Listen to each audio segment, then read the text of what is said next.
The most important step to making maple syrup is knowing how to identify a sugar maple.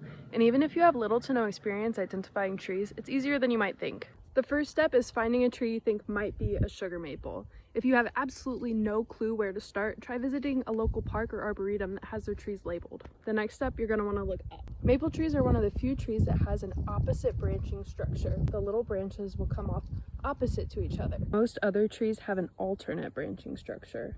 So the branches are not coming off directly across from each other, they're alternating up the stem. So if you see those opposite branches, there's only a few other trees we need to rule out. The first kind of tree we're going to rule out is an ash tree. White ash and green ash have a diamond pattern in the bark, whereas black ash appears to be scaly. The buds look similar to a sugar maple, but they will be more bulbous. Seeds of the ash tree are straight and symmetrical.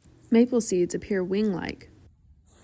The next tree we need to rule out is a buckeye or a horse chestnut. The buds on a buckeye are a brownish red and come to a single point. Buckeyes have scaly bark, often appearing flaky. Sugar maples start out smooth, but as they mature they become more shaggy, developing long fissures. If you can rule out ash and buckeye, and the tree is of significant size with opposite branching, then you know it's some kind of maple. Now that we know it's a type of maple, let's rule out the other types of maples, starting with a box elder. Box elders kind of look like a tangled up mess with branches just coming out of everywhere.